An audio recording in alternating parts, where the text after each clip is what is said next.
अस्सलाम वालेकुम दोस्तों, आज की नशिस्त में हमारे साथ आमिर फारूक साहब मौजूद हैं क्योंकि मारूफ सोशल मीडिया एक्टिविस्ट हैं और रहीम यार खान टीवी और सच टीवी के नाम से एक वेब टीवी चैनल भी चला रहे हैं। आइए इनसे बात करते हैं। Welcome to the show Aamir भाई। अस्सलामु अलैकुम। बहुत बहुत शुक्रिया आपने फर्स्ट ऑफ ऑल अब्बास भाई आपने इनवाइट किया इस लाइव प्रोग्राम में। और माशाल्लाह जिस तरह आप जर्नलिज्म के स्टूडेंट भी हैं और आपको पता है कि एक मैं बड़ा अच्छा चेंज देख रहा हूँ फ्यूचर में कि बहुत अच्छे लोग जो है वो मीडिया लाइन को ज्वाइन कर रहे हैं वक्त के साथ साथ। और सोशल मीडिया भी एक बड़ा ज़बरदस्त प्लेटफॉर्म है। तो मैं आपके तमाम व्यूअर्स को पहले तो अस्सलामु अलैकुम कहूँगा और मैं उनसे ये कहूँगा कि अल्टीमेटली मुझे देखकर आपको मीडिया पर और आपके सेशंस को इंशाल्लाह हम लोग एंजॉय भी करेंगे फ्यूचर में आपके मजीद इंटरव्यूज को। जी अब्बास भाई। जी आमिर भाई, आपसे गुफ्तगू का आगाज करूंगा। आप एक बहुत अमली काम कर रहे हैं जो बहुत कम लोग हमारी सोसाइटी में करते हैं। कोई भी काम करने से पहले उसके पीछे एक विजन होता है। वो क्या सोच थी जिसने 2016 में आपको अमली तौर पर सोशल वर्क के लिए मोटिवेट किया कि आप अमली तौर पर फील्ड में जाकर लोगों की मदद करें? इसके पीछे विजन क्या था, बैकग्राउंड क्या है इसका? अच्छा, सबसे पहले तो मैं ये बताता चलूं कि जो मेरा एक्टिविज्म का दौर है उसमें सबसे पहले एक फेज है मेरा जिसमें मैंने इनिशिएट किया सोशल मीडिया पर। और सोशल मीडिया के जरिए मैंने हमारे शहर के मसाइल को उजागर किया और यहाँ के लोगों को मसाइल को उजागर किया। ना सिर्फ हम लोगों ने डिफरेंट टॉपिक्स पे कैंपेन चलाई अवेयरनेस के ऊपर और अल्टीमेटली मुझे आहिस्ता आहिस्ता रिफाइन करते करते एक अच्छी टीम मिल गई। अच्छा, इसका बैकग्राउंड क्या था? बैकग्राउंड अगर मैं आपको बताता चलूँ तो बड़ा ही मेरी आदत है, मैं जो भी सेशन होते हैं, जो भी सेटिंग होती है उसमें मैं वो रियल बात करता हूँ जो कि हमारे साथ गुजरी होती है। कोई लंबी चौड़ी बात नहीं है। मैं और मेरी वालदा थे, हम शेख ज़ायद हॉस्पिटल के गेट पे खड़े थे और शेख ज़ायद हॉस्पिटल के गेट पर गार्ड्स ने मेन गेट को बंद किया हुआ था और वो कह रहे थे कि अगर आपने अंदर जाना है तो आप ₹20 का टोकन दे दें। मुझे बड़ी हैरत हुई। मैंने कहा यार ये सरकारी अस्पताल है, ये कोई चिड़ियाघर तो है नहीं जिसका गेट बंद है और बाहर बोर्ड लगा हुआ है और लिखा हुआ है कि ₹20 का टोकन देंगे तो अंदर जाएंगे। आपको याद होगा कि एक सिचुएशन ऐसी क्रिएट हुई थी आज से 3-4 साल पहले। तो मैं क्योंकि बहुत अरसा पहले डेली बिजनेस रिकॉर्डर से भी कनेक्टेड रहा हूँ एक आज से 7-8-10 साल पहले। बस किसी ना किसी तरीके से प्रेस क्लब से भी कनेक्टेड रहा। तो मेरे अंदर वो चीज तो थी। मैं काफी अरसे से इस पे सोच रहा था कि मैं कुछ काम शुरू करूं। मैंने कहा बजाय अब हम मैंने इस पे आवाज उठानी शुरू की कि जो हमारे पब्लिक राइट्स हैं, जो हमारी आम आवाम के राइट्स हैं, उन पे बात करना। मैं वहां से मदर के साथ वापस जब घर पहुंचा तो मैंने सोचा नहीं भाई, हमने खामोश नहीं बैठना। इस सोसाइटी में जितना भी गलत चीजें हो रही हैं अब हम उसको हाईलाइट करेंगे। है तो एक आम सी बात लेकिन अल्टीमेटली यही मेरा इनिशिएटिंग पॉइंट था। उस दिन के बाद से आज तक जितने भी शहर के मसाइल हैं, चाहे शहर के या मुल्क के हैं, मैं कोशिश करता हूं उन पे आवाज उठाऊं। जी। आमिर भाई, आपने अपने एक और पर्सनल। दूसरा मेरा सेगमेंट था वो जिसमें मैंने सोशल वर्क। जी जी, आप प्लीज कैरी ऑन। अच्छा, जब मैंने एक्टिविज्म में मैंने देखा कि लोगों के साथ जब मेरी अटैचमेंट हुई और मैंने जब लोगों के मसाइल सुने तो एक दौर तक हम लोगों ने बड़ी कैंपेन्स चलाई। हमने कोशिश की कि हम कोशिश करें कि ये जो हमारे पॉलिटिशियंस हैं या हमारे एडमिनिस्ट्रेशन है, इन्हीं के जरिए लोगों के मसाइल हल करें। फिर वाकया एक ऐसा हुआ, मैं एक जगह पर बैठा था और वहां पर एक बच्चा गटर में गिर गया और जब वो बच्चा गटर में गिरा तो अल्टीमेटली वो काफी गरीब आबादी थी। तो मैंने अपने दोस्तों को कहा, मैंने कहा यार हमें डूब के मर जाना चाहिए कि हम जैसे पढ़े लिखे लोगों के होते हुए गरीब का बच्चा गटर में गिर के मर जाता है। तो मैंने कहा भाड़ में गई हुकूमत, भाड़ में गई एडमिनिस्ट्रेशन, चाहे कुछ भी है, हम भी तो है ना इस माशरे में। हमने मिले, हमने पैसे इकट्ठे किए और हमने बहुत बड़ी तादाद में गटरों के लकड़ी के ढक्कन बनवाए और सिर्फ कच्ची बस्तियों में हमने वो प्लेस करवाए गटरों के ऊपर। उसका कॉस्ट ना लगने की वजह से 500-700 के खर्चे के साथ किसी की जिंदगी बचती है, तो ऐसा होना जरूरी है। और उसके बाद फिर ये सिलसिला चलता रहा और आज तक अल्हम्दुलिल्लाह हम लोग कर रहे हैं इंशाल्लाह। और ये वैसे अल्लाह ताला की तरफ से होता है जब आप रास्ते सही पे चल पड़ते हैं। आमिर भाई, सोशल मीडिया का आप क्या किरदार देखते हैं कि मतलब हम कोई भी हमारा काम हो तो उसमें हम सोशल मीडिया के जरिए बहुत ज्यादा लोगों को अवेयरनेस दे सकते हैं और एक टूल बन गया सोशल मीडिया अपनी बात को लाखों हजारों लोगों तक पहुंचाने का। ये जो अवामी मसाइल हैं ये बहुत ज्यादा लोगों तक पहुंचाए जाएं और फिर उनसे सजेशंस ले जाएं, इसका सोशल मीडिया का आप क्या समझते हैं? आप खुद इस फील्ड में क्या किरदार है अवामी मसाइल को उजागर करने में? अच्छा, एक और चीज मैं बताता चलूंगा। आज से 4 साल पहले जब मैंने सोशल मीडिया पे कैंपेन्स लॉन्च की और अवेयरनेस के ऊपर काम शुरू किया, तब शायद बहुत बड़े-बड़े एंकर्स और बहुत बड़े-बड़े मीडिया पर्सन्स सोशल मीडिया पर नहीं थे। अच्छा, एक चीज मैं आप लोगों को बताता चलूं कि अब के आज के दौर में अगर आप प्लेसमेंट देखें तो जितने बड़े एंकर्स हैं, जावेद चौधरी से लेकर मुबश्शिर लुकमान तक, आप जितने भी लोग देखें, वो सारे पिछले 1 साल में सोशल मीडिया पर आ गए। और अब वो सोशल मीडिया पे बैठ के वो सच बोलते हैं जो चैनल्स पे वो बेचारे नहीं बोल पाते थे। सीधी सी बात है, क्योंकि उधर उनके अपने एक एसओपीज होते हैं और उनकी अपनी एक बाउंड्री लाइन होती है कि आपने इसको सपोर्ट करना है, इसको। लेकिन सोशल मीडिया पे जब आप उनके प्रोग्राम्स देखेंगे, उनके लाइव टॉक शोज देखेंगे या यूट्यूब के शोज देखेंगे, आपको बहुत बड़ा फर्क नजर आएगा। वहां पर वो बिल्कुल ही डिफरेंट सच वाली बातें कर रहे होंगे। मैंने मुबश्शिर लुकमान का पिछले 2 प्रोग्राम देखा, उसमें भी उसने यही कहा कि अब मैं यहाँ पर सच बोलता हूँ। ये सारे मीडिया के हेड जो है चैनल्स के, ये सारे करप्ट है। मतलब मुझे हैरत हुई कि एक वो बंदा जो उनके साथ चलता रहा है वो आज सच बोल रहा है। उसकी वजह ये है कि उसको एक ऐसा प्लेटफॉर्म मिला जहां पर वो अपनी सच बात कह सकता है। सेकंड, सोशल मीडिया एक ऐसा फोरम है जहां पर मेरिट है। आप जब सही बात करेंगे और आप गलत बात करेंगे तो नीचे कमेंट करने का एक रेडी वाले को भी हक है, उतना ही उसका राइट है। एक मोची का भी उतना ही राइट है, एक करियाने वाले का भी उतना ही राइट है जितना एक एमपी है, एमएनए या वजीर आजम का राइट है। तो वो भी कमेंट कर सकता है, आप भी, और आप चाहें तो उस पे आर्ग्यू भी कर सकते हैं, वो भी आर्ग्यू कर सकता है। तो ये सोशल मीडिया को मैं एक चीज कहता हूँ, तो ये मेरिट है। एक मेरिट के ऊपर ये सारा काम करता है। और अल्हम्दुलिल्लाह हमने 4 सालों में हजारों लोगों के प्रॉब्लम्स को हाईलाइट किया। मेरा ख्याल है कि 1200, 1400, 1500 ब्लड बैग्स अल्हम्दुलिल्लाह हम लोगों ने सोशल मीडिया के जरिए इकट्ठे किए। मतलब डिफरेंट, अगर मैं वो आगे डिटेल्स आपसे शेयर करता जाऊंगा साथ साथ। जी अब्बास भाई। रहीम खान, शहर का सबसे बड़ा आप मसला आपके नजदीक क्या है? आप क्योंकि फील्ड में लोगों से मिलते हैं, लोगों की बात, तो इस शहर का सबसे बड़ा मसला जिसको कई सालों में नजरअंदाज किया गया हो और जानबूझ के नजरअंदाज किया गया हो, वोट तो लिए गए हों लेकिन उस मसले को नजरअंदाज कर दिया गया हो जो आम आवाम से रिलेटेड है, आप समझते हैं वो क्या है? अच्छा अब्बास भाई, देखें, मैंने पिछले आज से साल पहले, 6 महीने पहले एक कैंपेन लॉन्च की थी। 32 पॉइंट्स, 32 ऐसे नुकात मैंने बनाए थे जो इस शहर के मसाइल थे और वो वायरल भी हुए। और मैंने 2 बार उस पर कैंपेन चलाई और वो अल्हम्दुलिल्लाह वायरल हुए। कहीं ना कहीं वो मसाइल कहीं ना कहीं अथॉरिटीज तक भी पहुंचे और उनको देखा गया। आम पब्लिक की नजर में भी वो बातें हाईलाइट हुई।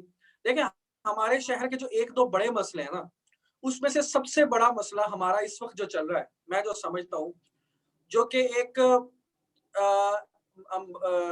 हमारे यहाँ जो इस वक्त सीवरेज का और बल्दिया का जो सिस्टम है वो बिल्कुल फ्लॉप हो चुका है।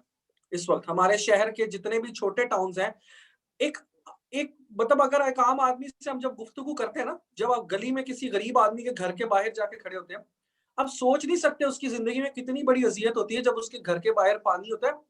मैं आपको इस शहर में कई ऐसे घर भी दिखाने को तैयार हूँ जहां घरों में पानी चला जाता है। लेकिन क्या होता है कि अरबाब इख्तियार जो है, जो कि अथॉरिटीज हैं, वो इन चीजों को देखती भी हैं। जब मुझे को पता है कि फलां गली में पानी खड़ा है, तो एक एडमिनिस्ट्रेटिव लेवल के बंदे को क्यों नहीं पता होता? मुझे इस बात पे बहुत हैरत होती है। ठीक है, पहली बात। दूसरी बात, रोना रोया जाता है कि फंड्स नहीं है, हालांकि ये सारे काम फंड्स के बगैर होते हैं। अगर देखा जाए तो थोड़ा सा आप स्ट्रक्चर अपना बेहतर करें, अपने लोगों से काम करवाएं और हो जाएंगे। सेकंड, जो सबसे बड़ा मसला हमारे शहर का है, मैं बताऊंगा। हमारे यहाँ यूनिवर्सिटी नहीं थी, अल्हम्दुलिल्लाह यूनिवर्सिटीज बन गई, बहुत अच्छा हो गया, दैट्स गुड। लेकिन उस क्योंकि हम जनूबी पंजाब के उस खित्ते से हैं जहां पर लोगों की पेइंग कैपेसिटी बहुत ज्यादा नहीं है, यहाँ के लोगों के पास इतने पैसे नहीं है, यहाँ पर मिडिल क्लास तबका या लोअर क्लास ज्यादा है।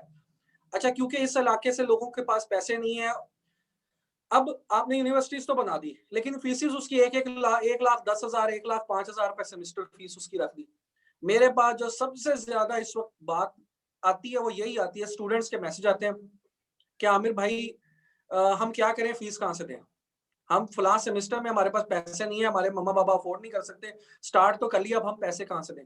तो 1,10,000 रुपए सेमेस्टर आप इस खित्ते की यूनिवर्सिटी में दे रहे हैं, गवर्नमेंट को इसको फंड्स देने चाहिए ताकि इस खित्ते को रिलीफ दें। ये खित्ता तब ग्रो करेगा जब यहाँ पर एजुकेशन आम होगी। अदरवाइज आप यहाँ के लोगों को अगर इसी तरह खुड्डे लाइन लगाई रखेंगे तो अल्टीमेटली ये खित्ता कभी भी ग्रो अप नहीं कर सकता। और भाई अब एक आम बात जो हम सुनते हैं, हम टॉक शोज में सुनते हैं, लोगों सुनते हैं कि अवाम के जो मसाइल हैं वो लोकल जो उस इलाके का जो नुमाइंदा होता है वो समझता है। अब बलदियाती इलेक्शन भी अनाउंस ऑलमोस्ट हो गए हैं, तो और उनकी हल्का बंदियों का भी मामला चल रहा है। तो आप क्या समझते हैं कि ये जो निज़ाम है, ये ग्रास रूट लेवल के ऊपर जो है, ये लोगों के मसाइल को हल करता है? ये बलदियाती निज़ाम के बारे आप इसके फेवर में हैं? देखिए, बल्दियाती निज़ाम आउटस्टैंडिंग निज़ाम है, नो डाउट। अगर उसका स्ट्रक्चरल लेवल और उन लोगों को एम्पावर किया जाए काउंसलर लेवल तक, उसके पास इतनी अथॉरिटी हो कि मनपसंद लोगों को या मनपसंद काउंसलर्स को बजट ना मिले, या उस इलाके में बजट ना मिले जहां से वोट ज्यादा मिला था या कम मिला था, ठीक है, इस तरह की डिवीजन ना हो। एक काउंसलर रैंक का जो बंदा यहाँ पर इलेक्टेड हो, या हमारे यूसी का जो नाजिम टाइप जो भी बंदा इलेक्टेड हो, उस बंदे के पास इतने इख्तियारात होने चाहिए कि वो अपने फंड्स की एलोकेशन खुद से कर सके, उसको अपने टाउन का बजट मिले, और उसके पास एलोकेशन के इख्तियारात हों कि वो कौन सी प्रायोरिटी है जो कि उसके इलाके में उसको जरूरी है। सड़क नहीं है, पीने का पानी नहीं है वहां पर, अच्छा ड्रेनेज सिस्टम नहीं है वहां पर, स्कूल की जरूरत है या डिस्पेंसरी की जरूरत है। इट्स जो लोकल लेवल का नुमाइंदा होता है उसने सारा दिन लोगों को मुंह दिखाना होता है। तो अल्टीमेटली जब हम उसको इख्तियारात दे देंगे कि आपके पास यह बजट है, इस बजट के जरिए आपने अपने एरिया के अंदर डेवलपमेंट करनी है, आप बताएंगे जो बजट से इसके अंदर एडजस्ट करके आप फिजिबिलिटी बना के दें। हमारे यहाँ ऐसा कुछ भी नहीं होता। हमारे यहाँ क्या होता है, बेनिफिट्स क्यों नहीं ट्रांसफर होते? बेनिफिट्स इस वजह से ट्रांसफर नहीं होते, हमारा जो आम जो काउंसलर है, जो बेचारा जिसका थोड़ा बहुत हल्का फुल्का है, जिसके रिलेशन जरा कम होते हैं उस जिले की पॉलिटिकल इंतजामिया के साथ, उसको बेचारे को फंड्स नहीं मिलते, वो गालियां भी खाता है। ठीक है, जो जिसके थोड़े से रिलेशन अच्छे हैं, उसके इलाके में 8-8 जमादार लगे होते हैं, 4-4 5-5 सेवरमैन लगे होते हैं। तो अल्टीमेटली क्या होता है, उसको उसके पास लोग ही इतने होते हैं काम करवाने के लिए, वो और ज्यादा मशहूर हो जाता है। जो बेचारा नॉर्मल नीचे से उठ के आता है वो वहीं का वहीं रह जाता है। तो बल्दियाती निजाम होना चाहिए और इसको जल्द से जल्द इंप्लीमेंट करना चाहिए। मुझे नहीं समझ आता कि गवर्नमेंट इसको डिले क्यों कर रही है। शायद मतलब कोई बेसिक उनकी कोई वजह होगी इस बारे में भी। अरविंद, आपने एक ट्रेंड शहर में सेट किया, मैं समझता हूँ, और वो ये है कि आपने एक आवाज बुलंद की कि लोगों की मदद करने के बजाय उनको उनके पांव पर खड़ा करें। ये एक कॉन्सेप्ट है, मैं तो इसे आमिर फारूक फार्मूला कहूंगा कि आप इसको ट्रेंड ट्रेंड ये आपने सेट किया शहर के अंदर, के लोगों को इमदाद लेने का आदी बनाने के बजाय उनको कोई रोजगार। ये कॉन्सेप्ट बेसिकली क्या है? और आप 50 से ज्यादा अपने जो प्रोजेक्ट्स कंप्लीट कर चुके हैं और अपने सोशल मीडिया पेज पे भी बता चुके हैं, तो उसका बैकग्राउंड बताएं कि ये एग्जैक्टली है क्या? अच्छा देखें, बेसिकली जब कोरोना आया, हम लोगों ने कोरोना रिलीफ के अंदर पहले दिन से ही हम लोगों ने अवेयरनेस सेशंस किए, और इस शहर के लोगों को टाइम बाय टाइम हमने अपने पेज के थ्रू कम्युनिकेशन दी। जो भी अपडेट्स थी सबसे पहले हम लोग दे रहे होते थे लोगों को, हमने अवेयरनेस पे बात की। वो जो डर और खौफ था लोगों के अंदर क्रिएट हो रहा, हमने उसको पैनिक नहीं होने दिया। हमने लोगों को कहा कि ये चीजें होती हैं, आपने ये चीजें करनी है तो आप सही हो जाएंगे। अब आ जाते हैं उस कॉन्सेप्ट की तरफ। जब मैं इस सिचुएशन से गुजरा, हमने राशन बांटा, अवेलुएट करते गए, लोगों को देखते गए। अब जैसे ये कोरोना का डिजास्टर खत्म हुआ तो ऑप्शन नहीं समझ आ रहा था कि कैसे इन लोगों को बाहर निकाला जाए। क्या हम अगले 10 साल भी इन लोगों को राशन बांट करेंगे? क्या हम अपनी गली मोहल्ले के आम लोगों को अगले 5 से 10 साल भी राशन बांटने की कैपेसिटी में है? तो बेहतर नहीं है कि हम ऐसा कुछ करें कि जितने पैसों की हमने मंथली उनकी मदद करनी है, उतने ही पैसों से उनको मोटिवेट करके एक स्मॉल बिजनेस क्रिएट करके दे दिया जाए। कोरोना के बाद बहुत सारे लोग बेरोजगार हुए। गवर्नमेंट के पास ये राइट टाइम था कि अगर गवर्नमेंट चाहती तो लोगों में बिजनेस का कॉन्सेप्ट क्रिएट कर सकती थी, स्मॉल इंडस्ट्री को प्रमोट कर सकती थी। क्योंकि जब लोग बेरोजगार होते हैं, उनके पास ऑप्शन नहीं होता, तो वो अच्छे डिसीजन कर लेते हैं। जब बंदा किसी जॉब पे लगा होता है, वो कभी भी बिजनेसमैन नहीं बनता। जब बंदा बेरोजगार होता है, आप उसको बिजनेसमैन बना सकते हैं, आप उसको स्मॉल बिजनेस की तरफ ला सकते हैं, आप उसको मैन्युफैक्चरिंग यूनिट की तरफ ला सकते हैं।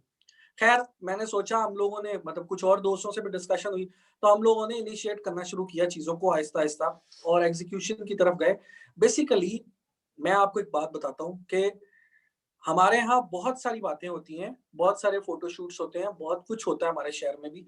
लेकिन असल जो बेसिक प्रॉब्लम है ना, हम 5-10 हज़ार किसी को बाँट ज़रूर देते हैं। फ़ोटोशूट में भी लोग थैले बाँट देते हैं। लेकिन मेरा ये मानना है कि अगर हम उनको अपने पाँव पे खड़ा कर देंगे, तो अगर एक गली के लोग सिर्फ़ अपनी गली के अंदर ही 2 लोगों को बिज़नेस करवा दें, जो कमज़ोर हैं, तो आपका क्या ख़्याल है कि अगले 5 सालों में शहर की किसी गली में कोई गरीब बंदा होगा? कभी भी नहीं होगा। तो इसी कॉन्सेप्ट पे लेके चलें। अल्हम्दुलिल्लाह 51 हो गए हैं और मैं अक्सर दोस्तों से कहता हूँ कि मेरे लिए दुआ करें कि मैं 1000 प्रोजेक्ट पूरे करूँ और इंशाल्लाह मुझे यकीन है बड़ा कि मैंने आज तक ज़िंदगी में जो भी प्लान किया अल्लाह ताला ने उसको एग्ज़ीक्यूट करने में मुझे मेरी सोच समझ से भी बाहर होता हूँ जब मैं वो चीज़ें एग्ज़ीक्यूट हो रही होती हैं। जी। अगर अल्लाह आपकी मदद करे। एक और सवाल आपसे कि जब एक आम आदमी आमिर फारूक अपनी कैपेसिटी में इतने लोगों को मदद कर रहा है, इतने घरों के चूल्हे उसकी वजह से जलने के काबिल हुए हैं, अल्लाह की मदद से और आपकी मेहनत से, तो क्या आप समझते हैं कि लोग वोट क्यों देते हैं? मतलब लोगों के लिए डेमोक्रेसी जो है, फिर उसका क्या फ़ायदा है जब जो सिस्टम है, जो नुमाइंदगान हैं, वो अपनी ज़िम्मेदारी पूरी नहीं कर रहे हैं, लेकिन एक सोसाइटी में से उठ के एक आम आदमी उस ज़िम्मेदारी को उठा रहा है, तो फिर क्या डेमोक्रेसी आप समझते हैं कि वो प्रिवेल कर रही है हमारी सोसाइटी में?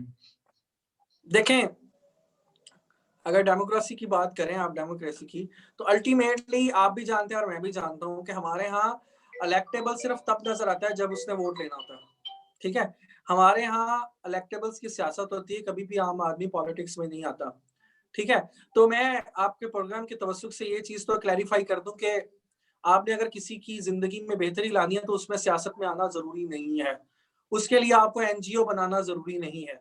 आप अपनी कैपेसिटी में रहते हुए अपने दोस्तों और अपने हल्का अहबाब की मदद के साथ और सब लोगों की फ़ेवर के साथ आप right way of social media के ज़रिए भी लोगों की मदद कर सकते हैं। इसकी सबसे बड़ी मिसाल मैं आपको बताता चलूँ कि हम स्मॉल बिज़नेस मार्केटिंग करते हैं, जिसमें हम छोटे बिज़नेसमैन के कारोबार की फ्री मार्केटिंग करते हैं। Free marketing. हम अप मैं 40-50 लोग हैं, जिनको मैंने कायल किया इस बात पे कि हम इस बिज़नेस को प्रमोट करते हैं। हमने 60 से ज़्यादा बिज़नेसेस को आफ्टर कोरोना प्रमोशन भी किया और मैं उस पे बाकायदा कैप्शन लिखता था कि भाईजान ये बिज़नेस को प्रमोट करें, आप सब लोग इसको शेयर करें। अल्टीमेटली जितने भी लोग थे उनको बिज़नेस मिला। बेसिकली कॉन्सेप्ट ये है कि जब आप कुछ अच्छा करने निकलते हैं तो सबसे पहला सवाल लोगों का यही होता है, यार तू इलेक्शन लड़ने में? मतलब मुझसे जो सवाल होता था। मैं बोला यार ये कोई ज़रूरी है कि अगर कोई बंदा किसी की मदद कर रहा है, तो वो इलेक्शन ही लड़ेगा या उसने पॉलिटिक्स में आना है या उसने एनजीओ बनानी है। मैं तो अपनी ज़ात के लिए और अल्लाह की खुशनुदी के लिए करता हूँ। लेकिन मैं सोशल मीडिया पे इस वजह से डालता हूँ उसको कि एक तो उससे मोटिवेशन क्रिएट होती है, सबसे पहली बात। मैं आपको बता देता हूँ आज की मिसाल, मुझे बहावलपुर से कॉल आई एक शख्स की। उसने मुझे कहा कि आमिर भाई मैं आपका फॉलोअर हूँ। मैं बड़े अरसे से आपको देख रहा हूँ और आप जो कॉन्सेप्ट पे काम कर रहे हैं, इसी को देखते हुए हमने अपने यहाँ एक ऑर्गेनाइज़ेशन इसी तरह दोस्तों ने मिलके बनाई है। हमने अपने मोहल्ले में काम शुरू किया है। हम आपको इनवाइट करते हैं, आप बहावलपुर जब भी आएँ तो हमें एक मोटिवेशन लेक्चर चाहिए आपसे, हमारी टीम आपसे मिलना चाहती है। मैंने कहा आप जब रहीम यार खान आप मेरे पास आएँ, तो नहीं वो कहते हैं जी बिल्कुल हम आएँगे, ज़रूर आएँगे लेकिन आप जब बहावलपुर आएँ अगर आप कहते हैं, मिलवाना चाहते हैं। तो होता इसी तरह ही है जब आप किसी चीज़ को करने जा रहे थे, लोग देखा-देखी उसको फ़ॉलो करते हैं। बाकी आपको पता है कि पॉलिटिक्स तो एक ऐसी चीज़ है जिसपे मेरा फ़ेथ क्या हमारी कम्युनिटी में आम आदमी का फ़ेथ वैसे ही खत्म हो गया, क्योंकि उसका उससे लेना-देना ही कुछ नहीं। हमारा पॉलिटिशियन ज़्यादा से ज़्यादा हमारा मोटरसाइकिल छुड़वा देता है, ज़्यादा से ज़्यादा वो हमें क्या करता है हमारे मीटर लगवा देता है, गली का कुछ जमादार भेज के सफाई करा देते हैं। ये काम सारे तभी अच्छे हो जाएँगे जब हमारा बिज़नेस अच्छा होगा, हम अपनी जेब से भी करवा लेंगे, कोई मसला नहीं है। अभी एक हमें जो फिफ्थ वॉर, हाइब्रिड वॉर का जो सामना है, जिस पे आप भी बहुत ज़्यादा बात करते हैं, जिसमें गैर मुल्की आप समझ सकते हैं कि एजेंडे को जो है सोशल मीडिया के ज़रिए जो है फैलाया जा रहा है रियासत के खिलाफ। आप इस पर भरपूर पाक फ़ौज के हक में भी बात करते हैं और रियासत के हक में भी बात करते हैं। तो आप क्या समझते हैं कि आज का जो नौजवान है, वो इस हाइब्रिड वॉर से किस तरह से बच सकता है और अपने मुल्क के लिए सोशल मीडिया को एज़ अ टूल कैसे इस्तेमाल कर सकता है? इस पे थोड़ी रहनुमाई करें। अच्छा अब्बास भाई, मैं आपको एक चीज बताऊं कि इख्तलाफात हर जगह पर होते हैं। हम जब एक घर में 4 भाई रहते होते हैं ना, उन 4 भाइयों के भी आपस में इख्तलाफात होते हैं। अगर कोई ये कहता है कि बिल्कुल 100% आपस में किसी बात पर उनका आपस में इख्तलाफ नहीं होता, तो ये गलत बात होती है। अच्छा, लेकिन जब वो 4 भाइयों की मोहल्ले में लड़ाई हो जाए ना, और वो अकेले-अकेले लड़ने जाएँगे, तो वो मार खा के ही वापस आएँगे। अगर वो चारों के चारों भाई इकट्ठे जाके लड़ेंगे ना, तभी वो जीतेंगे उस लड़ाई को। अदरवाइज़ मोहल्ले वाले भी उसको अच्छी खासी फेंटी लगा के घर भेज देंगे अकेले-अकेले को। तो मैं रियासत पाकिस्तान के लोगों को और नौजवानों को भी यही कहूँगा, इख्तलाफात आपके आपस में पॉलिटिकल इख्तलाफात होते हैं। हर चीज़ पे आपके कॉन्फ्लिक्ट हो सकता है, लेकिन जब आपकी इंटरनेशनल स्टेट के साथ आपकी बात होगी ना, आपके अपने दुश्मन के साथ आप बराबरी पे खड़े हैं, तो हम चारों सूबे, हम अब गिलगित बल्किस्तान, आजाद कश्मीर, हम सब लोग जब मिलकर खड़े होंगे ना, तो अल्टीमेटली हमारा हमारा जो पाँव होगा वो इतना मजबूत होगा कि दुश्मन हमसे वैसे ही भाग जाएगा। तो हमारे यहाँ हो क्या रहा है? हो ये रहा है कि इंटरनेशनल एक लॉबी थी जिसने पाकिस्तान को टेररिस्ट साबित करने की कोशिश की। हमने ऐसा 3 साल पहले इस पे काम शुरू किया था। मेरे साथ स्टूडेंट्स की एक बहुत बड़ी टीम है।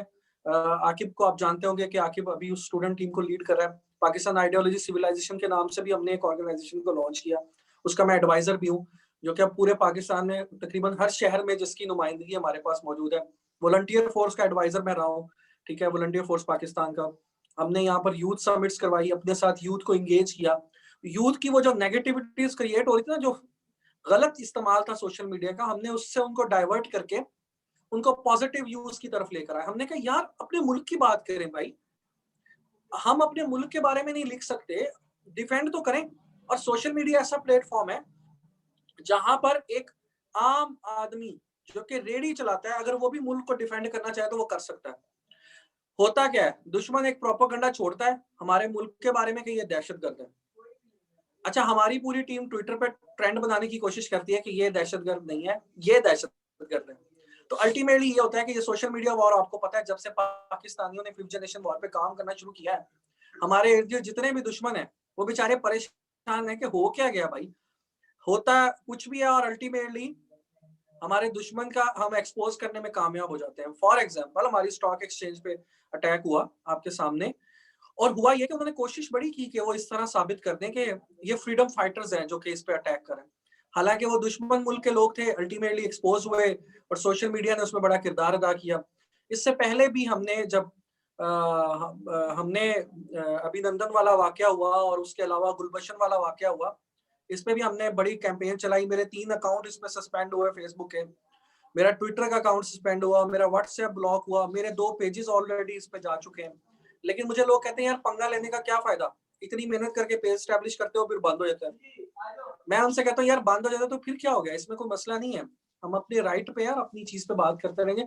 कश्मीर इशू पे हमने बहुत इंटरनेशनली उनकी साइट्स पे जाके, हम लोगों ने उनके ब्लॉग्स पे जाकर आर्टिकल्स लिखे कि भाईजान ये रियलिटी है, जो आपको बताई जा रही है वो नहीं है। हमने उनकी यूथ को, फॉरेन यूरोप की, अमेरिका की, इंडियन यूथ को इवन के, हम लोगों ने उनके ब्लॉग्स पे जा जाके लिखा, पैराग्राफ्स बनाते थे, प्रॉपर कंटेंट होता था जिसमें हम राइट अपना मैसेज देते थे कि भाई जो रियलिटी है वो दिखाने की कोशिश करते थे। अल्टीमेटली हम लोग उनको रियलिटीज दिखाते रहे और नतीजा ये है कि हमने काफी सारे अकाउंट सस्पेंड करवाने पड़े अपने। लेकिन अल्हम्दुलिल्लाह सुम्मा अल्हम्दुलिल्लाह हमें ये यकीन है कि हम अपनी कोशिश को इंशाल्लाह इसी तरह जारी रखेंगे, और ये तो हमारी प्रायोरिटी है, ये जिम्मेदारी भी है हर पाकिस्तानी जी की। बिल्कुल। आमिर भाई, जैसे फिक्सेड हमारे मुल्क में काम कर रही है, अब आपकी कॉज से लोग जैसे कि आपने बताया कि आपसे राब्ता करते हैं, आपकी कॉज से जुड़ते चले जा रहे हैं, तो आप क्या समझते हैं कि आपको इस ऐसा एक प्लेटफॉर्म जो है वो बनाना चाहिए जहां मेरे जैसे नौजवान या और लोग जो इवन के खवातीन के बहुत मसाइल होते हैं, तो लोग डिफरेंट वॉक्स ऑफ लाइफ से आपको उस प्लेटफॉर्म के जरिए जो है आपके साथ जुड़ सकें? कोई ऐसा एक बड़ा प्लेटफॉर्म क्या आप रजिस्टर करने का, बनाने का इरादा रखते हैं? देखें, अभी मैं आपको एक बात बताता हूँ कि हजारों लोग मुझसे कनेक्टेड हो चुके हैं या होते हैं डेली की बेसिस पे। मेरा नंबर जो मोबिलिंग का नंबर है 030067222494, ये वायरल है। मतलब इतना वायरल है कि मैं ये समझता हूँ कि शहर में कहीं भी कुछ भी मसला होता है तो पहली फोटोग्राफ मुझे व्हाट्सएप आ रही होती है, ठीक है। अच्छा, इसके अलावा बहुत सारे लोग मुझसे अपने मसाइल, घरेलू मसाइल, अपने इश्यूज भी शेयर कर रहे होते हैं कि यार ये आमिर भाई, कई जॉब्स के लिए बात कर रहे होते हैं, कई कई ऐसे लोग हैं जिनके छोटे छोटे मसाइल हैं कि यार मेरे पेरेंट्स, मुझे मुझे एक बच्चे ने मैसेज किया कि मेरे वालिदैन मुझे बहुत ज्यादा इंसल्ट करते हैं लोगों के सामने, तो मैं ना अपनी लाइफ से तंग हूँ। ठीक है। मैंने उसको कहा बेटा ये कौन सी बात हो गई, ये मतलब कोई बात तो नहीं है कि आप अपने पेरेंट्स से, मैंने खैर उसको कन्विंस किया, मैंने 4-5 दिन उसके साथ व्हाट्सएप के जरिए सिर्फ, मेरी एक भी बात नहीं हुई, कम्युनिकेशन रखी। अल्हम्दुलिल्लाह उसने मुझे फोटोग्राफ भेजा अपने फादर के साथ बैठ के ना, और मैंने उसको जिस जिस तरह बताया, मैंने कहा आज अपने वालिद को जाके आपने ये गिफ्ट देना है, आज अपने वालिद को आपने उनको उनकी तारीफ करनी है, अपनी वालदा की। आहिस्ता आहिस्ता जब मैंने उसका माइंड चेंज किया तो अल्हम्दुलिल्लाह वो बच्चा अल्हम्दुलिल्लाह फर्माबरदार भी बन गया, और अपने पेरेंट्स, उसको रियलाइज हुआ कि मैं गलत नहीं था। तो इस तरह लोग मुझसे कनेक्टेड होते हैं, कुछ फीमेल्स भी अक्सर कनेक्टेड होती हैं, और मेरे पास अल्हम्दुलिल्लाह एक मेरी मतलब टीम फेलो कह लें, है तो पॉलिटिकल पर्सनैलिटी, लेकिन मैं अक्सर उनको फेवर कर रहा होता हूँ, उनकी पोस्ट भी लगा रहा था, लोग मुझे कहते हैं यार तुम पॉलिटिकल पर्सनैलिटी को क्यों इन्वॉल्व कर लेते हो अपने साथ, आपका सियासत से कोई लेना देना। मैं उनसे कहता हूँ यार देखो, जेंट्स मेल्स के मसाइल, लड़कों के मसाइल, यूथ के मसाइल मैं सुनता हूँ, मैं उनकी बातों पे गौर करता हूँ। अब जहाँ कोई इस तरह का हरासमेंट का या कोई भी इस तरह का मामला आ जाता है, जहाँ पर कोई कोई साइकोलॉजिकली कोई फीमेल जो है वो टॉर्चर हो रही होती है, या कोई भी ऐसा इशू होता है, तो अल्टीमेटली मैं अपनी अदी जो साइमा तारिक है उनको मैं कन्विंस, उनको भेज देता हूँ कि भाई ये केस है, आप इसको देखें, क्योंकि फीमेल फीमेल को अच्छे से हैंडल कर सकती है। तो वेरी सिंसियरली अभी परसों भी वो एक जगह पे घर पे पहुंची हुई थी किसी गरीब के, वो खातून का भी मसला था, तो उसके घर पे पहुंच के उसका मसला हल किया मेरे कहने पे सिर्फ, कि यार, और उनके साथ हमारा कोई पॉलिटिकल नहीं अलायंस बनता। इस तरह बहुत सारे लोग हैं, जैसे आप हैं, आपसे भी अक्सर डिस्कशंस होती रहती है डिफरेंट टॉपिक्स के ऊपर। तो अभी मुस्तकबिल करीब में मैं कोशिश तो कर रहा हूँ कि टीम्स अपनी बिल्ड करूँ। अल्हम्दुलिल्लाह ऑलरेडी 200-300 लोग कनेक्टेड हैं, जो कि एज अ टीम मेरे मेंबर्स हैं, काफी बड़ी तादाद में इस डिस्ट्रिक्ट में। लेकिन इंशाल्लाह आने वाले वक्त में इंशाल्लाह एक अच्छा सा फोरम हम इसको जनरेट करेंगे, मजीद ऑर्गेनाइज होने के बाद इंशाल्लाह, जहां से हम लोग कोशिश करेंगे कि पॉजिटिविटी को बढ़ाएं, जिसका ना तो मकसद सियासत होगा, ना कोई और मकसद होगा, सिर्फ मकसद ये होगा कि हम किसी तरीके से रहीम खान के लोगों को फ्री ट्रेनिंग कोर्सेज करवा सकें, फ्री स्कॉलरशिप्स प्रोवाइड कर सकें, और उसके लिए किसी हद तक हमने एक प्लेटफॉर्म जनरेट कर भी लिया, पाकिस्तान आइडियोलॉजी सिविलाइजेशन। इंशाल्लाह आने वाले दिनों में आप देखेंगे कि ये और ग्रो होगा इंशाल्लाह। वो आमिर फारूक जो कुछ अरसा पहले तक अपने लिए जीता था और आज जिसकी जिंदगी का मकसद लोगों की जिंदगियों में आसानियां पैदा करना है, उस आमिर फारूक में और इसमें आप अपनी पर्सनल लाइफ में, पर्सनालिटी में इतनी दुआएं लेने के बाद, इतने लोगों के मसाइल हल करने के बाद, और इतने ख्वाब आपकी आंखों में कि मैं लोगों की मदद कर सकूं, कितना चेंज आप अपनी पर्सनालिटी में और अपनी जिंदगी में महसूस करते हैं? अच्छा अब्बास भाई, मैं थोड़ा सा इसको ब्रीफली बताऊंगा। पहली बात तो मैं आपको स्ट्रेट फॉरवर्ड बताऊं, मैं इशफाक साहब का बड़ा, जो है इशफाक साहब जो है, इशफाक अहमद साहब, मैं उनका बड़ा बहुत बड़ा फॉलोअर हूँ। मैं उनकी बातें सुनता था, तो वो अपने प्रोग्राम में एक बात अक्सर किया करते थे कि एंड में या शुरू में, कि अल्लाह ताला हम सबको लोगों की जिंदगियों में आसानियां पैदा करने की तौफीक अता फरमाए। अल्लाह ताला आपको लोगों की जिंदगियों में आसानियां पैदा करने की तौफीक अता फरमाए। वो एक कैप्शन लाइन ने मुझे क्लिक किया कि मैं सुबह उठता हूँ तो सबसे पहले मैं ये सोचता हूँ कि आज मैं दुआ ये करता हूँ अल्लाह ताला से। मैं आज भी अपने दोस्तों से शेयर कर रहा था कि या अल्लाह आज कुछ लोगों को मुझसे बेनिफिट हो जाए किसी तरीके से, मेरे हाथ से कुछ काम करवा दे। अच्छा, उसमें कतन मुझे ये नहीं है कि मुझे लोग क्या कहते हैं, मैं लोगों को किस तरह से देख रहा हूँ। मुझे ज्यादा ये होता है कि मैं एक ऐसी बात करूंगा जो कि शायद एक सादी सी बात है। मैं कोई राइटर नहीं हूँ, कोई बहुत लंबी तहरीर इस पे बात नहीं करूंगा। मैं जो मैं सोचता हूँ मैं आपसे वो शेयर करूंगा। मैं ये सोचता हूँ कि जब रोजे कयामत अल्लाह ताला के हाँ मुझे पेश किया जाएगा, तो मैं, एक मेरा अपना कॉन्सेप्ट है ऐसे ही, उसमें गलती सही बात की बात है, तो एक अदालत का मंजर होगा, हर बंदे के अमाल को दिखाया जा रहा होगा वहां पे लोगों के सामने ना। जो फरिश्ते होंगे ना, वो आपका केस ब्रीफली बताएंगे अल्लाह ताला को कि इसका ये नामा अमाल है। बेशक अल्लाह ताला की जात बहुत बड़ी है, उनको वैसे भी पता है कि इस वक्त भी हम सांस किस तरह से ले रहे हैं, वो हमारी शहरक से करीब है अल्लाह ताला की जात। तो फरिश्ते जब हमारे नामा अमाल खोल के अल्लाह ताला के सामने रखेंगे ना, तो अल्लाह ताला वहां पर गवाहियां भी लेंगे। ठीक है। तो मैं ये चाहता हूँ कि जब मैं कटहरे में हूँ, तो जब अल्लाह ताला गवाहों की लिस्ट देखे ना, तो वो जब देखेंगे कि ये गवाह हैं तो वो हजारों में हो, इतने सारे गवाह हों कि अल्लाह ताला उनको देखें तो अल्लाह ताला खुश हो जाए मेरी ज़ात से कि मैंने दुनिया में अपने हक में इतने सारे गवाह बनाए कि मैंने उनके लिए बेहतरी करने की कोशिश की। और आप तो बेहतर जानते हैं कि जो रब 70 माओं से ज़्यादा प्यार करता है अपने बंदे से, 70 माओं से ज़्यादा प्यार करता है, तो सोचें जब हम उसके बंदे की ज़िंदगी में बेहतरी लाते हैं, तो सोचें वो रब की खुशनुदगी कितनी होती होगी। अगर हम एक किसी माँ के बच्चे को थोड़ा-सा फ़ायदा देते हैं, तो वो माँ हमारी तारीफ़ों के पुल बाँधती है, ठीक है? तो सोचें जो 70 माओं से ज़्यादा करता है अपने बंदे से प्यार, तो वो हमारे लिए हमसे कितना खुश होता होगा। बस दुआ यही है कि वो कबूलियत हो। कुछ लोग मुझे ये कह रहे होते हैं कि यार आप सोशल मीडिया पे क्यों डालते हो? मैंने 2.5 साल कोई कुछ भी नहीं डाला। मैंने 2.5 साल अपने सोशल एक्टिविज्म के ऊपर काम किया। 2.5 साल में जितने भी मैंने फलाही काम किए, मैंने कोई भी नहीं डाला, कोई प्रोजेक्ट सिवाय एक ट्री प्रोजेक्ट में जिसमें हमने 1400 दरख्त लगाए रहीमिया खान शहर में। उसके अलावा मैंने कोई प्रोजेक्ट नहीं डाला। उसकी वजह ये थी कि मैं ये सोचता था कि शायद ये दिखावे में आ जाएगा। फिर दोस्तों ने मुझे कायल किया कि आमिर भाई आप सोशल मीडिया पे जब इसको डालेंगे ना तो लोगों में मोटिवेशन आएगी।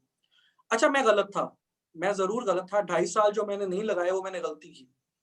पिछले 6 माह से मैं इसको पोस्ट कर रहा हूँ अपने पेज पे, अपने अकाउंट्स पे। मुझे कोटसमाबा, खानपुर, लियाकतपुर, सादकाबाद, जैदपीर, डिफरेंट शहरों से, टाउन से कॉल्स आती हैं दोस्तों की। वो कह रहे हैं हमने 2 प्रोजेक्ट किए हैं, हमने 1 किया है, हमने ये प्रोजेक्ट शुरू कर दिया है। वो क्या हुआ, वो सब मुझे कहते हैं हमने जब आपको देखा आप इस तरह के काम कर रहे हैं तो हमने भी उन्हीं चीज़ों को कॉपी करना शुरू कर दिया। कॉन्सेप्ट था, वो कॉन्सेप्ट कॉपी हो रहा है। और मैं तो ये कहता होता हूँ, मैं अपनी पोस्ट पे वाज़ेह लिखता हूँ कि भाईजान किसी ने कुछ भी करना है, हमसे नंबर ले।